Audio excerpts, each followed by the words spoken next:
The highest voter turnout in Korea's history is expected in the upcoming snap election on May 9th, but there's always room for improvement. Our Kim Jung-soo zooms in on the extra efforts to make the election more meaningful and encourage more people to head to the polls. 투표하실 거고 왜 투표하실 건지 편하게 말씀해 주세요. It's my first time voting. I think this is a very special election. Of course I'm voting. Each vote reflects the opinion of each citizen and helps build society. Voting is an obligation and a right. I've been following the candlelight protests, and I believe it's the young generation that must take the initiative this time. The biggest group of likely voters in Korea is young people, and recent surveys seem to reflect their eagerness. A poll conducted by Job Korea in the last week of March showed that nearly 85% of respondents in their 20s said they were planning to vote, followed by those in their 50s and 40s. But Korea's General Students Association, which represents 12 major universities, believes the figure can be pushed up even higher. On the 1st of the month, GSE representatives, including one from Korea University, gathered at Gwanghwamun Plaza and pledged to get 100% of the country's college students to vote. Traditionally, the presidential election takes place in December, which is also when new student associations start operating, so we've never really had time to prepare for it. But this time, it's different. The association is planning to organize a friendly competition with other schools to see which college can turn out the most voters.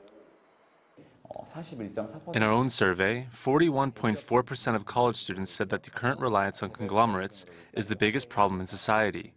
We plan to invite the candidates to our campus to hear our concerns. We want students to believe that Korea can break away from the country's problematic structural traditions through this election.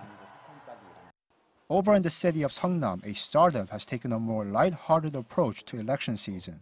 It recently released a free mobile puzzle game called Voting Like Me.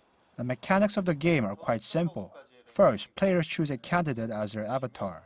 Then, working under a time limit, people flick votes to the ballot box while getting rid of obstacles in the way for additional points.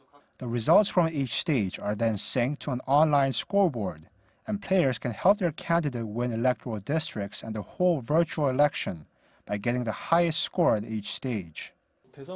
Compared to other election-themed games, our game is very simple. In a certain sense, the mechanics don't try to replicate the complicated dynamics of the election process. Instead, we want people to think of voting as an accessible and convenient activity. Kim said the company found foray into politics a natural progression from its previous focus on sports, including football and baseball. As with sports, a person can become incredibly engrossed in politics. But at the same time, we want voters to know that it's important to respect the principles of fair play and the rules of the game. The National Election Commission's voter turnout efforts are also in full swing. The commission oversees the entire election process, and this year, it's also organizing a day of early voting, the first for a presidential election. For each election, the commission makes promotional videos to encourage voting, as well as posters with distinct slogans, with this year's being Beautiful Election or Beautiful Day in English. Over the years, our commission has stressed transparency and equality during election season. But I think we can aim for even more than that. By beauty, we're referring to how an election can help society come together and how it can be a display of unity even after a candidate has been chosen. The peaceful candlelight protest that ended recently showed that individual voices can come together to bring about much-needed change. Likewise, the National Election Commission hopes that citizens exercise their right to vote and contribute to bringing about a new beginning for the country. Kim Jung-soo, Arirang News.